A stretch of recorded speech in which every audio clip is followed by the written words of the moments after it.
PGT political science part 3 संप्रभुता के बारे में आपको बताऊंगी। उसके बाद ही जो हमारी क्वेश्चन की सीरीज चल रही है उसको आगे बढ़ाएंगे। ठीक है, फर्स्ट आपका जो संप्रभुता रहता है, नेक्स्ट क्वेश्चन में जो हमने डिस्कस किया था ना, तो उसका आंसर आपका इस वीडियो में मैं बताऊंगी। तो संप्रभुता के वैधानिक सिद्धांत का सर्वोत्तम विश्लेषण किसने किया है? पहली बात तो जॉन ऑस्टिन का जो रिलेशन है संप्रभुता से बहुत गहरा है, यानी कि वो उससे संबंधित है। उनकी एक पुस्तक भी आती है जो कि उन्होंने 1832 में दी है, लेक्चर्स ऑन जूरिस्प्रूडेंस। ठीक है, उच्चतर द्वारा निम्नतर को दिया गया आदेशी कानून है। ये कथन किसका है आपको यहाँ पे पूछा जा सकता है। ठीक है, तो ऑस्टिन जो है उन्होंने हॉब्स और बेंथम दोनों के विचारों को एडॉप्ट किया है, यानी कि वो उससे बहुत प्रभावित थे।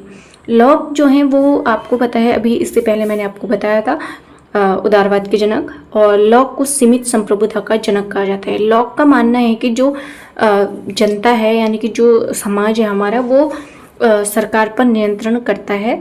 इसके द्वारा अपना सीमित जो संप्रभुता है वो सरकार के ऊपर, यानी कि सरकार जो है निरंकुश नहीं हो सकती है।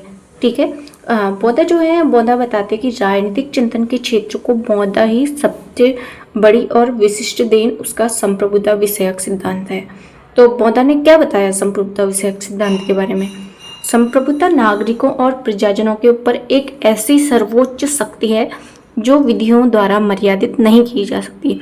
तो एक तरफ से जहाँ पे हमारे लॉक है, दूसरी तरफ बौद्ध आप कहते हैं कि संप्रभुता क्या है? आपकी सर्वोच्च शक्ति है जो विधियों द्वारा मर्यादित मतलब नियंत्रित नहीं हो सकती।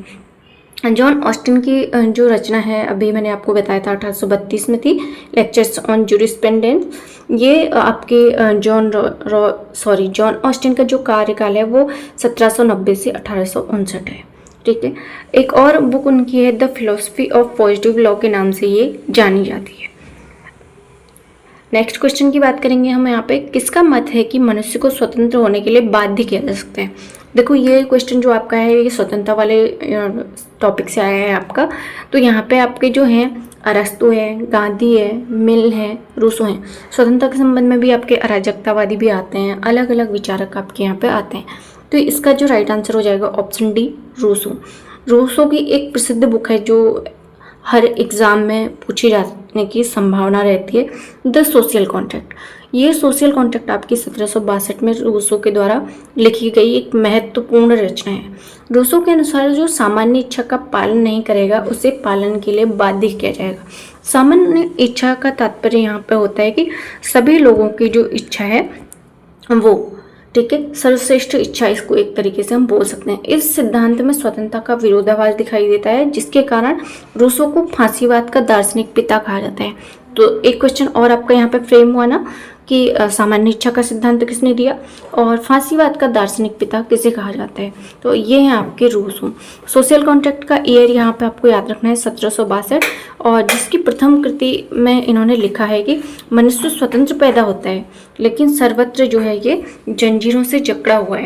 ठीक है, यहाँ पे आप इसका राइट आंसर देख सकते हैं, तो ऑप्शन डी यहाँ पे इसका राइट आंसर हो जाएगा, रूसो।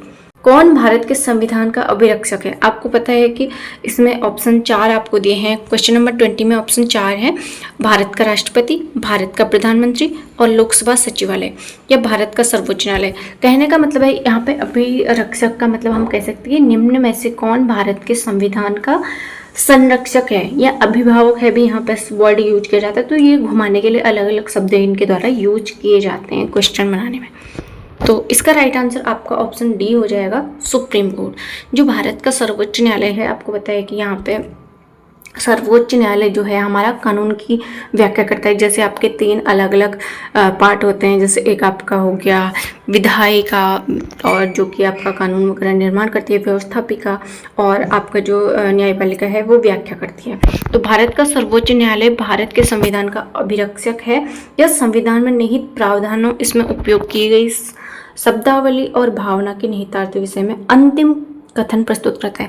यानी कि अगर आपको मतलब आपका कोई केस है या कोई भी आपको ऐसा है जिसके संबंध में आप सुप्रीम कोर्ट जाना चाहते हैं या हाई कोर्ट जाना चाहते हैं। तो अगर आप हाई कोर्ट जा रहे हैं, वहाँ के डिसीजन से आप सेटिस्फाई नहीं हैं, तो आप कहाँ पे जाएंगे? सुप्रीम कोर्ट जाएंगे। लेकिन अगर आप सुप्रीम कोर्ट के डिसीजन से भी सेटिस्फाई नहीं हैं, तो ये आपका क्या है, उनका निर्णय ही अंतिम निर्णय माना जाएगा। उसके बाद आप कहीं नहीं जा सकते, ठीक है। तो जो भी सुप्रीम कोर्ट निर्णय देता है वो कानून के हिसाब से देता है और न्यायपूर्ण देता है। नेक्स्ट क्वेश्चन 21 की बात करें तो निम्न में से किसने मताधिकार के लिए योग्यता का समर्थन किया? ये क्वेश्चन आप मोस्ट इम्पोर्टेंट मार्क कर लीजिए। तो इसका आपका ऑप्शन देखें तो जे बेंथम और सेकंड आपका है मिल, थर्ड है टीएच ग्रीन और फोर्थ आपका जो ऑप्शन डी है बार्कर। देखो बेंथम के संबंध में हम क्या जानते हैं? बेंथम जो है उपयोगितावाद से संबंधित है, अधिकतम व्यक्तियों का अधिकतम सुख कहते हैं। और जेएस मिल आपको पता है। टीएच ग्रीन ये भी राज्य का आधार शक्ति नहीं इच्छा है, ये इनका मोस्ट इंपोर्टेंट कथन है। और बार्कर के बारे में आप जानते हैं। तो इसका जो राइट आंसर है जेएस मिल, इन्होंने मताधिकार के लिए योग्यता का समर्थन किया। साथ ही में ये पहले ऐसे व्यक्ति हैं जिन्होंने महिला मताधिकार का भी समर्थन किया है, ठीक है। जेएस मिल का जो कार्यकाल जो इनका है 1806 से 1873 तक है। ये प्रतिनिधित्वात्मक शासन का समर्थन करते हैं, यानी कि जो वर्तमान में हमारे देश में शासन प्रणाली है। देखो अलग अलग शासन प्रणालियाँ होती है, जैसे एक स्विट्जरलैंड में है तो वहाँ पे आपका प्रत्यक्ष है, किसी भी देश में प्रत्यक्ष नहीं है, लेकिन स्विट्जरलैंड में है।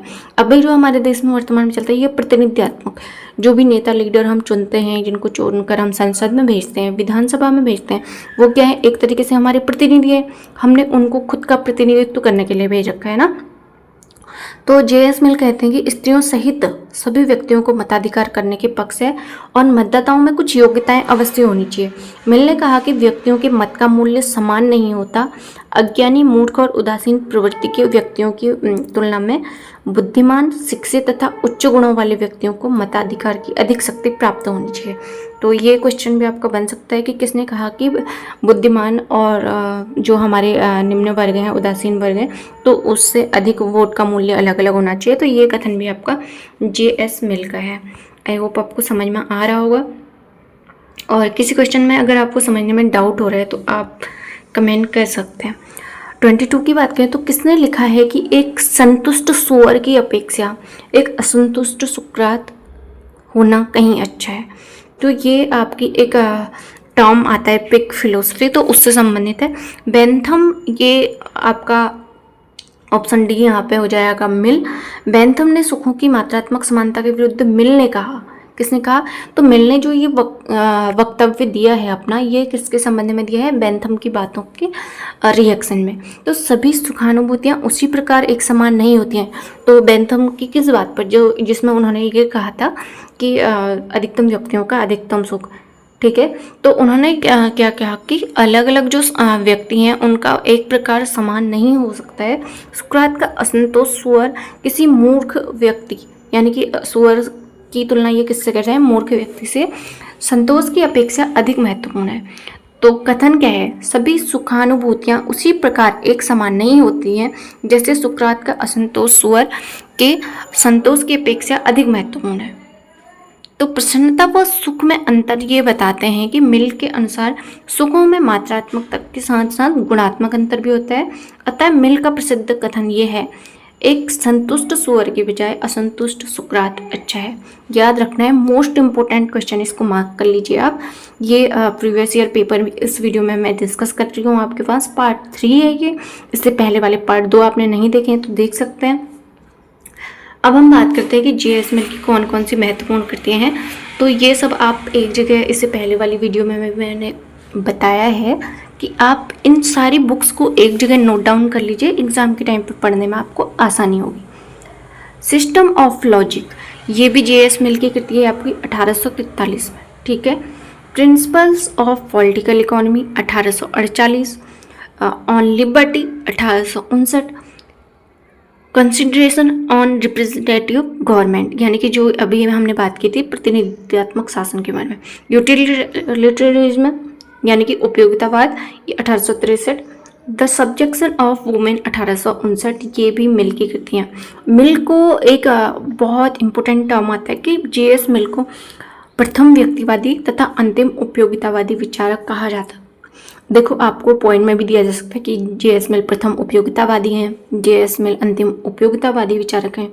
तो यहाँ पे आपको दे दिया है कि अब का ए सत्य है, बी असत्य है, या दोनों सत्य हैं या दोनों असत्य हैं।